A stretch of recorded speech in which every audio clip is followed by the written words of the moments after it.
നമസ്കാരം. നിലവര വിശേഷങ്ങളിലേക്ക് സ്വാഗതം.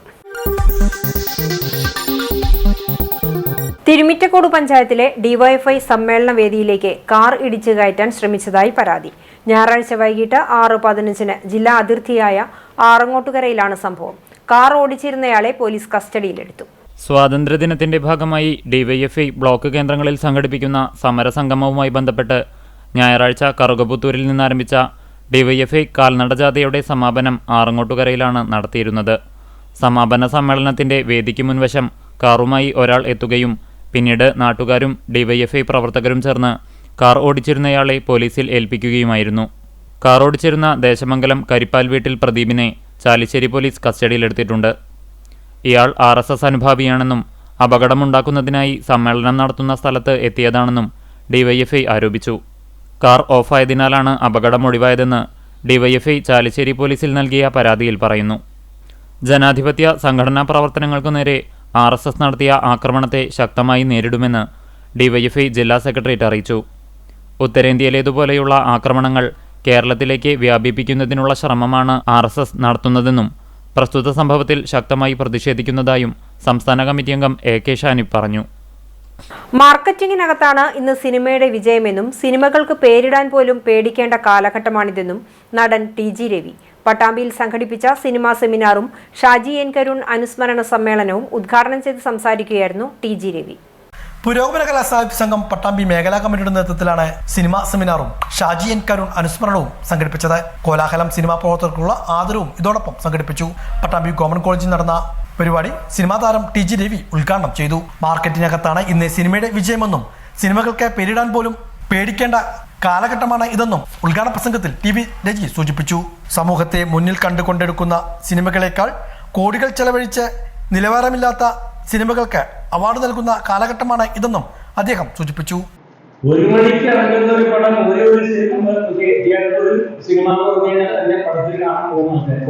പ്രശ്നം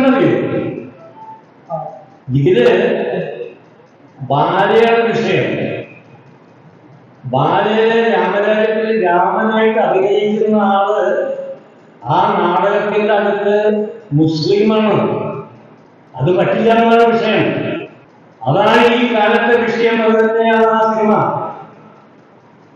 ആ സിനിമയിൽ ഈ പ്രശ്നം ഉള്ളതുകൊണ്ടായിരിക്കണം എന്ന് ഞാൻ ഉദ്ദേശിക്കുന്നു. പല സ്ഥലത്തും തിയേറ്റർ ചോദിച്ചപ്പോൾ തിയേറ്റർ പടം ഓടുന്നില്ലെന്ന് വരെ പറഞ്ഞിട്ടുണ്ട്. പക്ഷെ എന്തോ ഭാഗ്യത്തിന്റെ കോലാഹലത്തിന് അത്രയും കോലാഹലം ഉണ്ടായിട്ടില്ല. ആ പടം കുറച്ച് ഓടിയെന്നു. ഒരു കാര്യം എനിക്ക് ഉറപ്പാണ്, ആ ടീമിന്റെ റഷീദിന്റെ ഒന്നാന്തരം ടീമാണ്, നല്ല സുഹൃത്തുക്കളാണ്. അതുകൊണ്ട് എന്തെങ്കിലും ഒരു മാറ്റർ കൈ കിട്ടിക്കഴിഞ്ഞാൽ അത് മാനാടകമായിട്ട് ചെയ്യുന്നത് മോഹമുള്ള കുട്ടികളാണ് എല്ലാവരും. KM വാസുദേവൻ അധ്യക്ഷനായിരുന്നു. കോലാഹലം സിനിമ അണിയർ പ്രവർത്തകരെ പുരോഗമന കലാ സാഹിത്യ സംഘം ജില്ലാ പ്രസിഡന്റ് CP ചിത്രഭാനു ആദരിച്ചു. TK Narayanadas, MR Sunil, K Raveendran, Natarajan Pattambi, Beena R ചന്ദ്രൻ, പ്രൊഫസർ CP ചിത്ര, PT രാമചന്ദ്രൻ തുടങ്ങിയവരും പങ്കെടുത്ത് സംസാരിച്ചു. TR അജയൻ, ഷാജി N കരുൺ അനുസ്മരണം നിർവഹിച്ചു. വല്ലപ്പുഴ പഞ്ചായത്തിൽ കാർഷിക കർമ്മസേനയ്ക്കുള്ള പവർ വീഡർ കൈമാറി. ഗ്രാമപഞ്ചായത്ത് പ്രസിഡന്റ് NK അബ്ദുൽ ലത്തീഫ് ചടങ്ങ് ഉദ്ഘാടനം ചെയ്തു. വല്ലപ്പുഴ ഗ്രാമപഞ്ചായത്തിൽ ജനകീയാസൂത്രണം 2025-26 പദ്ധതിയിൽ ഉൾപ്പെടുത്തിയാണ് വല്ലപ്പുഴ കാർഷിക കർമ്മസേനയ്ക്ക് പവർ വീഡർ നൽകിയത്. തെങ്ങിൻ തോപ്പുകളിലും കവുങ്ങിൻ തോപ്പുകളിലും വാഴത്തോട്ടങ്ങളിലുമെല്ലാം പവർ വീഡർ ഉപയോഗിച്ച് ഉഴുതുമറിക്കാനാകും. ട്രാക്ടർ ഇറങ്ങാത്ത പാടങ്ങളിലേക്കും ഇത് ഉപയോഗപ്പെടുത്താനാകും. 1,40,000 രൂപ വില വരുന്ന പവർ വീഡറിന്റെ 90% പഞ്ചായത്ത് വിഹിതം നൽകിയാണ് കാർഷിക കർമ്മസേനയ്ക്ക് പവർ വീഡർ വാങ്ങി നൽകിയത്. ഇതിന്റെ വിതരണോദ്ഘാടനം ഗ്രാമപഞ്ചായത്ത് പ്രസിഡന്റ് NK അബ്ദുൽ ലത്തീഫ് നിർവഹിച്ചു. ജില്ലയിലെ തന്നെ ഏറ്റവും മികച്ച കർമ്മസേനയായി ഈ കാർഷിക വകുപ്പ് തന്നെ വിലയിരുത്തിയിട്ടുള്ളത് കൂടിയാണ്. അപ്പൊ അതിന്റെ തുടർച്ചയായി മറ്റു കാര്യങ്ങളൊക്കെ നമുക്ക് കേൾക്കാൻ വേണ്ടി സാധിക്കും. ഇന്നിപ്പോ ഒരു പവർ വീഡർ നമ്മുടെ പ്രവർത്തനങ്ങൾക്ക് ഒരു ആക്കം കൂട്ടുന്നതിന് വേണ്ടി ഇന്ന് നമ്മൾ പ്രവർത്തനം ആരംഭിക്കുകയാണ്. ഇതുപോലെ തന്നെ പലതരത്തിലുള്ള ഉപകരണങ്ങളും അല്ലെങ്കിൽ ഇന്നോവേറ്റീവ് ആയിട്ടുള്ള കാര്യങ്ങൾ നമ്മൾ കഴിഞ്ഞ കാലത്തും ചെയ്തിട്ടുണ്ട്. നമ്മൾ മൾച്ചിങ് ഷീറ്റും അതുപോലെ തന്നെ മറ്റു കാര്യങ്ങളൊക്കെ ചെയ്യുന്ന പ്രവർത്തനങ്ങൾക്ക് വേണ്ട മെഷീനറിയും മറ്റുമൊക്കെ നമ്മൾ മുമ്പും തുടങ്ങിയിട്ടുണ്ട്. ഈ പ്രവർത്തനങ്ങളൊക്കെ ഈ പ്രദേശത്തെ അതുപോലെ തന്നെ ജില്ലയിലെയും അതുപോലെ വല്ലപ്പുഴയിലെയും വല്ലപ്പുഴയിലെ പരിസര പ്രദേശങ്ങളിലെയും ഒക്കെ കാർഷിക മേഖലയിൽ വിവിധ പഞ്ചായത്തുകളായിക്കോട്ടെ ഏത് അതിർവരമ്പുകളും ഇല്ലാതെ ഈ പ്രദേശത്തെ ആകെ കാർഷിക മേഖലയ്ക്ക് കൂടുതൽ ആക്കം കൂട്ടും, കൂടുതൽ മെച്ചവും അതുപോലെ തന്നെ പെട്ടെന്ന് മറ്റു കാര്യങ്ങളിലേക്ക് അല്ലെങ്കിൽ നമ്മുടെ പുരോഗമനം ഓരോ മേഖലക്കകത്തും ഉണ്ടാകും, ഓരോ ഇന്നോവേഷൻസും ഓരോ മേഖലക്കകത്തും ഉണ്ടാകും. അതിന്റെ ഭാഗമായി കൂടുതൽ അപ്ഡേറ്റഡ് ആകുക എന്നുള്ള നിലക്ക് കൂടിയാണ് ഇത്തരത്തിലുള്ള ഉപകരണങ്ങൾ ഉപയോഗിച്ചുകൊണ്ട് കാർഷിക മേഖലയെ മുന്നോട്ട് നയിക്കുന്നത്.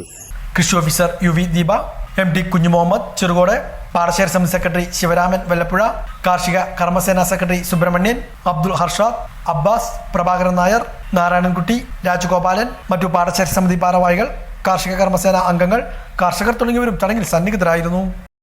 പാടശേഖര സമിതിക്ക് ഒരു മിഷനും 5 പാടശേഖര സമിതിക്ക് ഒരു മിഷനും എന്ന നിലയ്ക്കാണ് നമ്മളത് അന്ന് വാങ്ങിയത്. ഞാൻ മെമ്പറായിരിക്കുക. ഈ സംഗതി പിന്നീട് അതിൻ്റെ യാതൊരു വിധത്തിലുള്ള ഈ ചെറുകോട് പാടം എങ്ങനെയതുപോലും ആ മിഷൻ കണ്ടിട്ടില്ല. അതാണ് അതിൻ്റെ യഥാർത്ഥ സത്യം. അപ്പോൾ അതുകൊണ്ട് അതുപോലെ ആകരുത്. ഈ മിഷനെല്ലാം ഉപയോഗിച്ചുകൊണ്ട് സർക്കാരിൻ്റെ ഫണ്ടാണെങ്കിലും കർമ്മസേന നേതൃത്വം കൊടുക്കുകയാണെങ്കിലും എല്ലാവിധ കർഷകർക്കും ഇത് വേണ്ടി ഉപകരിക്കണം എന്ന് സൂചിപ്പിക്കുകയാണ്. CCTVയുടെ നേതൃത്വത്തിൽ സിടെക് അക്കാദമിയിൽ ഹ്രസ്വകാല കോഴ്സിന് തുടക്കമായി. വിദേശത്തും സ്വദേശത്തും നിരവധി തൊഴിൽ സാധ്യതകളുള്ള optical fibre technician, broadband technician എന്നിവയിൽ 3 മാസം പരിശീലനം നൽകുന്നതാണ് കോഴ്സ്. CCTV ടവറിൽ നടന്ന ആദ്യ ബാച്ചിന്റെ ഉദ്ഘാടനം CCTV ചെയർമാൻ KC ജോൺസൺ നിർവഹിച്ചു. CCTV ഡയറക്ടർമാരായ Shaji V Jose, PM Soman, CS Suresh, manager Sindo Jose എന്നിവർ പങ്കെടുത്തു. Chief instructor KC James, instructor Drishya, news and programme director KC Jose, Sindo Jose എന്നിവരാണ് പരിശീലകർ. പരിശീലനം മികച്ച രീതിയിൽ പൂർത്തിയാക്കുന്നവർക്ക് പ്ലേസ്മെന്റും നൽകും. ഛത്തീസ്ഗഡിൽ കന്യാസ്ത്രീകളെ അറസ്റ്റ് ചെയ്ത സംഭവം ഇന്ത്യയുടെ മതേതരത്വ സംസ്കാരത്തിനേറ്റ മുറിവാണെന്ന് മുൻ MLA VT ബൽറാം പറഞ്ഞു. കോൺഗ്രസ് ചാലിശ്ശേരി ടൗൺ കോൺഗ്രസ് കമ്മിറ്റിയുടെ നേതൃത്വത്തിൽ നടത്തിയ പ്രതിഷേധ സദസ്സ് ഉദ്ഘാടനം ചെയ്ത് സംസാരിക്കുകയായിരുന്നു ബൽറാം. സമാധാനത്തിന്റെ വെള്ളരിപ്രാവുകളായ കന്യാസ്ത്രീകളെ മതപരിവർത്തനത്തിന്റെ പേരു പറഞ്ഞ് വേട്ടയാടിയ സർക്കാർ ജനാധിപത്യത്തിന് തന്നെ വെല്ലുവിളിയായിരിക്കുകയാണെന്നും RSSും സംഘപരിവാറും നിയന്ത്രിക്കുന്ന നരേന്ദ്രമോദി സർക്കാർ ന്യൂനപക്ഷ വേട്ട അവസാനിപ്പിക്കുന്നതുവരെ കോൺഗ്രസ് ശക്തമായി പോരാടുമെന്നും VT ബൽറാം കൂട്ടിച്ചേർത്തു. Town Congress committee president Najmuddin അർക്കലിന്റെ അധ്യക്ഷതയിൽ KPCC നിർവാഹക സമിതി അംഗം CV ബാലചന്ദ്രൻ മുഖ്യപ്രഭാഷണം നടത്തി. UDF തൃശൂർ ജില്ലാ മുൻ ചെയർമാൻ ജോസഫ് ചാലിശ്ശേരി മുഖ്യാതിഥിയായി. ചാലിശ്ശേരി അറക്കൽ സെന്ററിൽ നിന്നും നൂറുകണക്കിന് കോൺഗ്രസ് പ്രവർത്തകർ മുദ്രാവാക്യങ്ങളുയർത്തി പ്രകടനമായാണ് പ്രതിഷേധ സംഗമവേദിയിലെത്തിയത്.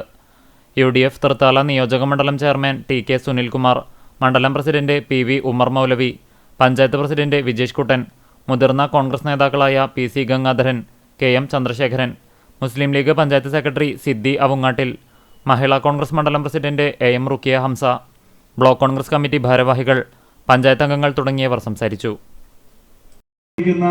RSSന്റെ നേതൃത്വത്തിലുള്ള മോദി സർക്കാർ അവർ എല്ലാ സീമകളെയും ലംഘിച്ചുകൊണ്ട് ഈ നാട്ടിലെ സാധാരണക്കാരന്റെ ഭരണഘടനാപരമായ അവകാശങ്ങൾക്ക് മേൽ കൈവച്ചുകൊണ്ടാണ് മുന്നോട്ട് പോകുന്നത്. അതിന്റെ ഭാഗമായിട്ടാണ് കന്യാസ്ത്രീകൾ അടക്കമുള്ള ആളുകൾക്കെതിരെ രാജ്യത്തെ പല ഭാഗങ്ങളിലും ഇതുപോലുള്ള ആക്രമണങ്ങൾ ഉണ്ടാവുന്നത്. ഛത്തീസ്ഗഡിലെ ദുർഗിൽ മാത്രമല്ല, ഉത്തർപ്രദേശിൽ കന്യാസ്ത്രീകൾക്ക് നേരെ അതിക്രമങ്ങൾ ഉണ്ടാകുന്നു, ഒറീസയിൽ അക്രമങ്ങൾ ഉണ്ടാകുന്നു, രാജസ്ഥാനിൽ ഉണ്ടാകുന്നു. രാജ്യത്തിന്റെ പല ഭാഗങ്ങളിലും ഇതുപോലെയുള്ള സംഭവങ്ങൾ ഒന്നിനു പുറകെ ഒന്ന് എന്ന നിലയിൽ ആവർത്തിക്കപ്പെടുകയാണ്. കൂറ്റനാട് നഗരവികസനത്തോടനുബന്ധിച്ചുള്ള സർവേ നടപടികൾക്ക് വരും ദിവസങ്ങളിൽ തുടക്കമാകും. നടപടികളുടെ മുന്നോടിയായി ഡെപ്യൂട്ടി കളക്ടറുടെ നേതൃത്വത്തിലുള്ള റവന്യൂ സംഘം കൂറ്റനാട് ടൗണിൽ പരിശോധന നടത്തി. സംസ്ഥാനത്തെ റോഡുകളിൽ ഗതാഗതക്കുരുക്ക് പരിഹരിക്കാനും അപകടങ്ങൾ ഒഴിവാക്കാനും സമഗ്ര പദ്ധതിക്ക് സംസ്ഥാന സർക്കാർ തുടക്കമിട്ടതിന്റെ ചുവടുപിടിച്ച് കൂറ്റനാട് നഗരവും വികസന കുതിപ്പിലേക്ക് കടക്കുകയാണ്. ഇതിന്റെ ഭാഗമായുള്ള സർവേ നടപടികൾ വരും ദിവസങ്ങളിൽ ആരംഭിക്കാനിരിക്കെയാണ് ഡെപ്യൂട്ടി കളക്ടറുടെ നേതൃത്വത്തിലുള്ള റവന്യൂ വകുപ്പ് സംഘം കൂറ്റനാട് സന്ദർശനം നടത്തിയത്. സ്ഥലമേറ്റെടുപ്പുമായി ബന്ധപ്പെട്ട് ബിൽഡിംഗ് ഓണേഴ്സ് നൽകിയ പരാതികളുടെ അടിസ്ഥാനത്തിൽ കൂടിയായിരുന്നു അധികൃതരുടെ സന്ദർശനം. ഉദ്യോഗസ്ഥ സംഘത്തിനു മുന്നിൽ കെട്ടിട ഉടമകൾ തങ്ങളുടെ ആശങ്കകൾ പങ്കുവച്ചു. ഡെപ്യൂട്ടി കളക്ടർ ബിന്ദുവിന്റെ നേതൃത്വത്തിൽ തിങ്കളാഴ്ച കാലത്ത് 10:30 സംഘം കൂറ്റനാട് ടൗണിലെത്തിയത്. 13.29 കോടി രൂപയാണ് കൂറ്റനാട് ടൗൺ വികസനത്തിനായി അനുവദിച്ചിട്ടുള്ളത്. ഇതിന്റെ ഭാഗമായുള്ള സ്ഥലം ഏറ്റെടുക്കുന്നതിനുള്ള നടപടികളാണ് അന്തിമഘട്ടത്തിലേക്ക് കടന്നത്. വ്യാപാര സ്ഥാപനങ്ങളുടെ ഉടമകളുമായും സ്ഥലമുടമകളുമായുമുള്ള ചർച്ചകളെല്ലാം പൂർത്തിയായി. 2018 സ്ഥലമേറ്റെടുക്കൽ നിയമപ്രകാരമുള്ള നഷ്ടപരിഹാരമാണ് സ്ഥലം വിട്ടുനൽകുന്നവർക്ക് ലഭിക്കുക. കൂറ്റനാട് സെന്ററിൽ നിന്ന് പെരുമ്പിലാവ്, പടിഞ്ഞാറങ്ങാടി, തൃത്താല, പട്ടാമ്പി എന്നീ 4 റോഡിലേക്കും 300 മീറ്റർ നീളത്തിലാണ് വികസന പദ്ധതി നടപ്പിലാക്കുന്നത്. ഓരോ റോഡിലേക്കും തിരിയുന്ന ഭാഗത്ത് ടൗണിൽ 100 മീറ്റർ നീളത്തിൽ 12 മീറ്ററിലാണ് നവീകരിക്കുന്നത്. ബാക്കി ഓരോ റോഡിലും 200 മീറ്റർ നീളമുള്ള ഭാഗത്ത് 10 മീറ്ററിലുമാണ് നവീകരണം നടത്തുക. റോഡിനു നടുവിൽ മീഡിയൻ, സിഗ്നൽ ലൈറ്റ് എന്നിവയും സ്ഥാപിക്കും. കൂടാതെ ബസ് ബേകളും വെയിറ്റിംഗ് ഷെഡുകളും സ്ഥാപിക്കുന്നുണ്ട്. ഗതാഗതക്കുരുക്ക് രൂക്ഷമായ ജില്ലകളിലെ 21 ജംഗ്ഷനുകളാണ് ആധുനിക രീതിയിൽ നവീകരിക്കുന്നത്. പണ്ടത്തെ ബസ് സ്റ്റോപ്പ് അതായത് പഞ്ചായത്ത് നിലനിർത്തേണ്ട രീതിയിൽ അത് ഞങ്ങൾക്കൊന്നും വിരോധമില്ല. ഞങ്ങൾ ആരും ഒന്നും ഉപയോഗിക്കുന്നില്ല. ഞങ്ങൾ ഞങ്ങളുടെ സ്ഥലം തന്നെ ഉപയോഗിക്കുന്നു. ഞാൻ അവിടെ താമസിച്ചിരുന്നതല്ല, ഞാൻ പശു എടുത്ത് വാങ്ങിയതൊന്നുമല്ല. ഇതൊന്നും നോക്കാതെ എത്ര സ്ത്രീജനങ്ങൾ ഇതിൽ യാത്ര ചെയ്യുന്നുണ്ട്. നിങ്ങൾ നോക്കി, ഇതാണ് വികസനം. ഇവിടെ ഇതാണ് വികസിക്കേണ്ട. ആദ്യം ഇതാണ് നേരാക്കേണ്ടത്. ഇതൊന്നും നേരാക്കാതെ, ഇതൊന്നും ശരിയാക്കാതെ കൂറ്റനാട് അങ്ങാടി എല്ലാ അത് ആ തോട് നോക്കി വാട്ടർ അതോറിറ്റി പൊളിച്ചുണ്ടാക്കി റോഡ് ഉണ്ടാക്കിയാൽ പിറ്റേ ദിവസം പണിയാ എന്ന് എഴുതി കൊടുത്ത് പൈസ കെട്ടണം. അതവർ ചെയ്തിട്ടില്ല. മേഡത്തിന്റെ പവർ വെച്ചിട്ട് മേഡം അത് റിപ്പോർട്ട് മേടിക്കും. ഇതാണ്ടോ വാട്ടർ അതോറിറ്റിയുടെ പൈപ്പ് അവർ ടാർ ചെയ്തിട്ടില്ല. ജനങ്ങൾ ബുദ്ധിമുട്ടിലാണ്. ഈ റോഡ് വണ്ടി ഇങ്ങനെ പോകേണ്ട വണ്ടിയാണ്, അത് അതിങ്ങനെ പോകും. ഇതാണ്ടോ വണ്ടികൾ ഫേസ് ടു ഫേസ് വന്നിട്ടാണ് ബ്ലോക്ക്. ഇവിടെ സൺലൈറ്റല്ല, ഫേസ് ടു ഫേസ്. ഇവിടെ ഒരു പോലീസുകാരൻ രാവിലെ ഉണ്ടായിരുന്നു. അയാളെ ആ പോലീസുകാരന്റെ ആളെ വിട്ടാൽ ഇവിടെ ബ്ലോക്ക് ഉണ്ടാക്കാൻ. ഈ സമയത്തല്ല ഇവിടെ പോലീസ് വേണ്ട. അതൊരു നോക്കുകുത്തി. ഇതിനായി കിഫ്ബി വഴി 300 കോടി രൂപയാണ് അനുവദിക്കുന്നത്. റോഡുകളുടെ വീതി കൂട്ടിയും ആവശ്യമായ മേൽപ്പാലങ്ങളും ബൈപ്പാസുകളും നിർമ്മിച്ചുമാണ് ജംഗ്ഷനുകൾ വികസിപ്പിക്കുന്നത്. മികച്ച ട്രാഫിക് സംവിധാനങ്ങളും മുന്നറിയിപ്പ് ബോർഡുകളും CCTV ക്യാമറകളുമെല്ലാം നഗരങ്ങളിൽ സ്ഥാപിക്കും. വിശദ പഠനം നടത്തി ഓരോ ജില്ലയിലും കുറഞ്ഞത് 1 എന്ന നിലയിലാണ് വികസിപ്പിക്കാനുള്ള ജംഗ്ഷനുകൾ തെരഞ്ഞെടുത്തിട്ടുള്ളത്. അത് ഞങ്ങൾക്ക് അംഗീകരിക്കാൻ പറ്റില്ല. അത് റീവർക്ക് ചെയ്യണം. അതിനാണ് കറക്റ്റോട് ഞങ്ങൾ ആവശ്യപ്പെട്ടിട്ടുള്ളത്, റിക്വസ്റ്റ് ചെയ്തിട്ടുള്ളത്. അത് ഈ വിദഗ്ധ സമിതി റിപ്പോർട്ടിലെ അപാകതകൾ പരിഹരിച്ചിട്ടും ഈ പ്ലാൻ ആദ്യം റീവർക്ക് ചെയ്യണം. ഇവിടുത്തെ ഗവൺമെന്റ് സ്ഥലം കണക്കാക്കിയിട്ട് അതിൽ വർക്ക് ചെയ്യണം. ഈ 82 അടി ഉപയോഗിക്കാതെ ഈ ബിൽഡിംഗ് പൊളിച്ചിട്ട് ഇവിടേക്ക് റോഡ് ഉണ്ടാക്കണം എന്ന് പറയാൻ അവർക്ക് ഒരു ജനാധിപത്യ രാജ്യത്ത്. വിശദമായ പദ്ധതി രേഖ പൊതുമരാമത്ത് വകുപ്പിന്റെ നേതൃത്വത്തിൽ പൂർത്തിയായി. സംസ്ഥാന സർക്കാരിന്റെ രൂപകൽപ്പനാ നയത്തിന്റെ അടിസ്ഥാനത്തിലാണ് നഗര നവീകരണം നടപ്പിലാക്കുന്നത്. സംസ്ഥാനത്തെ 21 ജംഗ്ഷനുകളിൽ പാലക്കാട് ജില്ലയിൽ നിന്നും കൂറ്റനാട് ടൗൺ ഇടം പിടിച്ചതോടെയാണ് നഗരവികസനത്തിന് വഴിയൊരുങ്ങിയത്. ജാമായിരുന്ന കാലത്ത് ഉണ്ടായിരുന്ന ബസ് സ്റ്റോപ്പാണ് അവിടെ. അത് മാറ്റിയിട്ട് ഇവിടെ വെച്ചു. ഇവിടെ വെച്ച് കഴിഞ്ഞാൽ ഓൾറെഡി ഇവിടെ KSRTC ബസ് വന്നാൽ നടുവിലാണ് അവർ നിർത്തുന്നത്. എങ്ങനെയായാലും കൂറ്റനാട് ബ്ലോക്ക് ഉണ്ടാവും. ബസ് സ്റ്റോപ്പൊക്കെ മാറ്റി സ്ഥാപിക്കണം. ഇവിടെ 25 മീറ്റർ 12 മീറ്ററാണ് ഇതാണെന്ന് പിടിക്കണം സാറേ. ഇപ്പോഴാണ് 8 മീറ്ററാണ്. ദളിത് സമുദായ മുന്നണിയുടെ പട്ടാമ്പി താലൂക്ക് കൺവെൻഷൻ സംഘടിപ്പിച്ചു. സംസ്ഥാന secretary K. Santhosh Kumar convention ഉദ്ഘാടനം ചെയ്തു. ദളിത് സമുദായ മുന്നണിയുടെ പട്ടാമ്പി താലൂക്ക് കൺവെൻഷനാണ് വിവിധ പരിപാടികളോടെ നടത്തിയത്.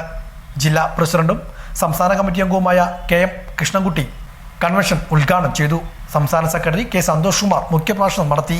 ബാലകൃഷ്ണൻ വിളിയൂർ അധ്യക്ഷനായിരുന്നു. EK കമലം, രാമചന്ദ്രൻ ആനക്കര, സുനിൽകുമാർ കോക്കാട്, വേലായുധൻ പട്ടാമ്പി, ശങ്കരനാരായണൻ, ഹരിപ്രസാദ്, വേലായുധൻ ഒതളൂർ തുടങ്ങിയവർ പങ്കെടുത്ത് സംസാരിച്ചു. പുതിയ ഭാരവാഹികളെയും തിരഞ്ഞെടുത്തു.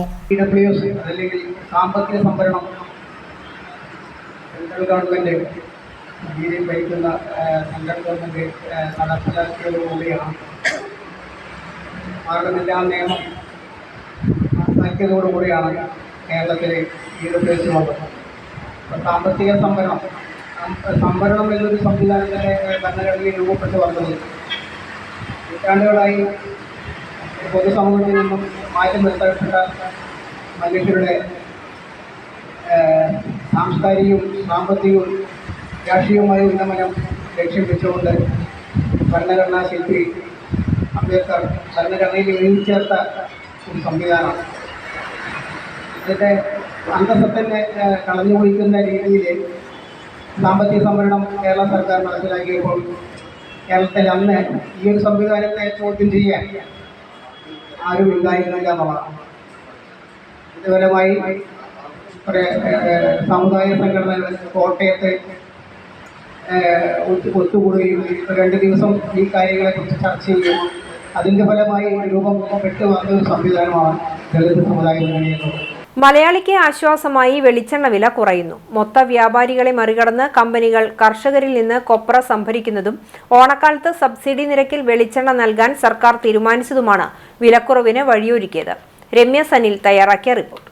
മലയാളിയുടെ അടുക്കളയിൽ വെളിച്ചെണ്ണ രുചി ഒഴിവാക്കാൻ പറ്റാത്ത ഒന്നാണ്. തൊട്ടാൽ പൊള്ളുന്ന വിധം വെളിച്ചെണ്ണ വില കുതിച്ചുയരുമ്പോൾ കുടുംബ ബജറ്റിനെ അത് കാര്യമായി ബാധിച്ചിരുന്നു.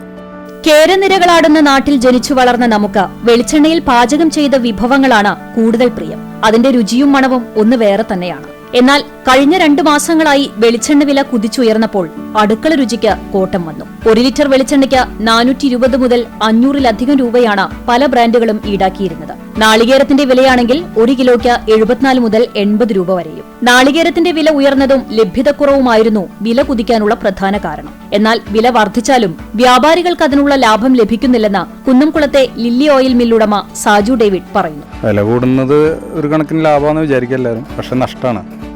പ്രൊഡക്ഷൻ കുറവാണ്. പിന്നെ നമ്മൾ കൊപ്ര വാങ്ങലും നാളികേരം വാങ്ങലും നല്ല വില കൊടുക്കണം. നല്ല പ്ലസ് കൊടുത്താലാണ് കൊപ്രയും നാളികേരം കിട്ടുള്ളൂ. വളരെ കുറവാണ്. 4 രൂപ കച്ചവടമേ ഉള്ളൂ. കഴിഞ്ഞ കൊല്ലത്തെ അപേക്ഷിച്ച് 4 രൂപ കച്ചവടമേ ഉള്ളൂ. വില 4 ഇരട്ടി ഉണ്ട്, 3 ഇരട്ടിയൊക്കെ ഉണ്ട്, പക്ഷെ കച്ചവടം 4 രൂപയൊക്കെ ഉള്ളൂ. അതേസമയം വിപണിയിലെ വ്യാജന്മാരും ഈ അവസരം മുതലെടുക്കുന്നത് ആരോഗ്യത്തെയും കാര്യമായി ബാധിക്കുമെന്നതിൽ തർക്കമില്ല. വിലക്കുറവിൽ ലഭ്യമാകുന്ന ബ്രാൻഡുകളുടെ വിശ്വാസ്യതയും ചോദ്യമാണ്. എല്ലാ കാലത്തും ഉള്ളത് തന്നെയാണ്. വ്യാജന്മാർ ഇപ്പോൾ തമിഴ്നാട് വെളിച്ചെണ്ണ തന്നെ കുറെ കാലങ്ങളായിട്ടുള്ളതാണ്. നല്ല വെളിച്ചെണ്ണ വേണ്ടവർ നല്ല ആട്ടുന്നിടത്തേക്ക് വരും. എന്തായാലും സാധാരണക്കാരെ സംബന്ധിച്ചിടത്തോളം കുടുംബ ചിലവിന്റെ നല്ലൊരു ഭാഗം വെളിച്ചെണ്ണയ്ക്കായി നീക്കിവെക്കേണ്ട സ്ഥിതിയായിരുന്നു. ഒരു ദിവസത്തെ കൂലി പോലും 1 കിലോ വെളിച്ചെണ്ണയ്ക്ക് തികയാത്ത അവസ്ഥ. കൂടാതെ ഹോട്ടലുകളിലും ചായക്കടകളിലും ബേക്കറി വിൽപ്പനശാലകളിലുമെല്ലാം ഇതിനനുസരിച്ച് ഭക്ഷ്യവിഭവങ്ങൾക്ക് വില കൂടുതൽ ഈടാക്കുന്നുമുണ്ട്. ഇനി ഓണക്കാലമാണ്. വറുത്തുപ്പേരിയാണ് മെയിൻ താരം. വെളിച്ചെണ്ണയിൽ വറുത്തതിന് വില കൂടുതലും പാമോയിലിൽ വറുത്തതിന് വില കുറച്ചുമാണ് വിൽപ്പന. വെളിച്ചെണ്ണയുടെ വില വർധനവ് ഭക്ഷ്യവിഭവങ്ങളെ വരെ വേർതിരിച്ചു തുടങ്ങിയെന്നർത്ഥം. വലിയവരെ സംബന്ധിച്ചിടത്തോളം ഇതൊന്നും അറിയില്ല. ഇതൊക്കെ വമ്പൻ ആളുകളുടെ ഇതാണ്. നമ്മൾ കുറേയൊക്കെ സ്റ്റോക്ക് ചെയ്യുന്നുണ്ട്. കൂടുന്ന വിചാരിച്ചിരുന്നു, ഇപ്പം നേരെ തിരിച്ചാണ്. ഈ പ്രതിസന്ധിയെ മറികടക്കാനാണ് ഓണക്കാലത്തെ കുടുംബ ബജറ്റിൽ വെളിച്ചെണ്ണ വിലയുടെ നഷ്ടം കുറയ്ക്കാൻ സർക്കാർ ഇടപെട്ടത്. സപ്ലൈകോ വഴി സബ്സിഡി നിരക്കിൽ 55 ലക്ഷം ലിറ്റർ വെളിച്ചെണ്ണയാണ് പൊതുവിപണിയിൽ ലഭ്യമാക്കുക. 349 രൂപയ്ക്ക് സപ്ലൈകോയുടെ സ്വന്തം ബ്രാൻഡായ ശബരിയും 457 രൂപയ്ക്ക് കേരാഫെഡിന്റെ കേരയും വിൽപ്പനയ്ക്ക് സജ്ജമായതോടെ മൊത്ത വിപണിയിൽ 500 പിന്നിട്ട വെളിച്ചെണ്ണ വില 395 മുതൽ 425 രൂപയിലേക്ക് താഴ്ന്നു. ഓണം എത്തുമ്പോഴേക്കും ലിറ്ററിന് 350 രൂപയാകാനാണ് സാധ്യത. ഇത്തവണ മലയാളിയുടെ ഓണം പൊള്ളില്ല. സർക്കാർ ഇടപെടലും വിപണിയിൽ വെളിച്ചെണ്ണ വില കുറയുന്നതും ആശ്വാസമാണ്. കേന്ദ്ര സംസ്ഥാന സർക്കാരുകളുടെ ജനദ്രോഹ നടപടികൾക്കെതിരെ കൊപ്പത്ത് കർഷക ധർണ നടത്തി. സ്വതന്ത്ര കർഷക സംഘം പട്ടാമ്പി നിയോജക മണ്ഡലം കമ്മിറ്റിയുടെ നേതൃത്വത്തിലായിരുന്നു ധർണ നടത്തിയത്. CA കരീം ധർണ ഉദ്ഘാടനം ചെയ്തു. കേന്ദ്ര സംസ്ഥാന സർക്കാരുകളുടെ ജനദ്രോഹ നയങ്ങൾക്കെതിരെയാണ് കൊപ്പം കൃഷിഭവന് മുന്നിൽ സ്വതന്ത്ര കർഷക സംഘത്തിന്റെ നേതൃത്വത്തിൽ കർഷക ധർണ സംഘടിപ്പിച്ചത്. സ്വതന്ത്ര കർഷക സംഘം പട്ടാമ്പി നിയോജകമണ്ഡലം കമ്മിറ്റിയുടെ നേതൃത്വത്തിലായിരുന്നു ധർണ. മുസ്ലിം ലീഗ് സംസ്ഥാന വൈസ് പ്രസിഡന്റ് CA കരീം സമരം ഉദ്ഘാടനം ചെയ്തു. എല്ലാ കാലത്തും രാജ്യത്തിന്റെ അഭിമാനം കാത്തു രക്ഷിക്കുന്ന നഷ്ടം സഹിക്കേണ്ടത് കർഷകരാണ് എന്നത് ഒരു പരിധി വരെ ആർക്കും സഹിക്കാവുന്നത്. അതിനപ്പുറം പോകുമ്പോൾ ഏത് വിഭാഗത്തിലാണെങ്കിലും അത് സഹിക്കുവാൻ കഴിയില്ല എന്നുള്ളത് യാഥാർത്ഥ്യമാണ്. അത് അഖിലേന്ത്യാ തലത്തിലാണെങ്കിലും കേരള സംസ്ഥാനത്താണെങ്കിലും കർഷകർ നേരിട്ടുകൊണ്ടിരിക്കുന്ന പ്രയാസങ്ങൾ ഒന്നാണ്. ഇവരുടെ കാര്യങ്ങളെല്ലാം ഇവിടെ സൂചിപ്പിക്കുകയുണ്ടായി. ഭൂമി തരം മാറ്റത്തിന് സർക്കാർ വാങ്ങിയെടുത്തുള്ള പണം ഏതാണ്ട് 1600 കോടിയിലേറെ രൂപയാണ്. അതിൻ്റെ ഒരു ചെറിയ വിഹിതമെങ്കിലും ഈ കർഷകരുടെ അഭിവൃദ്ധിക്ക് വേണ്ടി, അവരുടെ നിലനിൽപ്പിന് വേണ്ടി ഉപയോഗിക്കുവാൻ സർക്കാർ തയ്യാറായിട്ടില്ല. അതുമാത്രമല്ല, നമുക്കറിയാം വയനാട് ഉരുൾപൊട്ടലിന് ഉദാരമതികളായ ആളുകൾ, വീട് നഷ്ടപ്പെട്ടവർക്ക്, തൊഴിൽ നഷ്ടപ്പെട്ടവർക്ക്, ജീവൻ നഷ്ടപ്പെട്ടവർക്ക് എന്തെങ്കിലും സൗകര്യങ്ങൾ ചെയ്തു കൊടുക്കുന്നതിന് വേണ്ടി മുഖ്യമന്ത്രിയെ വിശ്വസിച്ചുകൊണ്ട് അദ്ദേഹത്തിന് ദുരിതാശ്വാസ നിധിയിലേക്ക് പണം അയച്ചു കൊടുത്തു. 700-ലേറെ കോടി രൂപ ആ വിഭാഗത്തിൽ വന്നിട്ട് എന്താണ് ചെയ്തിട്ടുള്ളത്? വർഷം കൊണ്ട് കഴിഞ്ഞു. ഈ കഴിഞ്ഞ ജൂലൈ 30-ന് ഒരു വർഷം പിന്നിടുമ്പോഴും അതിന്റെ ദുരിതം അനുഭവിക്കുന്നവർ ആ ദുരിതം അനുഭവിച്ചുകൊണ്ടിരിക്കുന്നു. നിയോജകമണ്ഡലം പ്രസിഡന്റ് KV ഷംസുദ്ദീൻ അധ്യക്ഷനായിരുന്നു. Ashraf Karinganad, VM Muhammad Ali, E Musthafa, Ismail Veliyur, Sayed Ali, advocate KP Riyasuddin, C Abdul Salam തുടങ്ങിയവർ പങ്കെടുത്ത് സംസാരിച്ചു. തപസ്യ തിരുമിറ്റക്കോട് യൂണിറ്റും പെരിങ്ങന്നൂർ സദാശിവ ബാലസദനവും സംയുക്തമായി രാമായണ ദിനം ആചരിച്ചു. ബാലസദനത്തിൽ ഡോക്ടർ പത്മനാഭൻ രാമായണത്തിന്റെ ആനുകാലിക പ്രസക്തി എന്ന വിഷയത്തിൽ പ്രഭാഷണം നടത്തി. കെ പീതാംബരൻ അധ്യക്ഷത വഹിച്ചു. എഴുത്തുകാരായ പി രമ ടീച്ചർ, സ്മിത ദാസ്, ഉണ്ണി പൂക്കരാത്ത്, കെ കരുണാകരൻ ഉണ്ണി, SP മണികണ്ഠൻ, രാമചന്ദ്രൻ, ശിവൻ, EK കേശവൻ എന്നിവർ സംസാരിച്ചു. കുട്ടികളെയും അമ്മമാരെയും പങ്കെടുപ്പിച്ചു. രാമായണ പ്രശ്നോത്തരി മത്സരത്തിലെ വിജയികൾക്ക് സമ്മാനങ്ങളും വിതരണം ചെയ്തു. ഇതോടെ നിളവര വിശേഷങ്ങൾ സമാപിക്കുന്നു. നമസ്കാരം.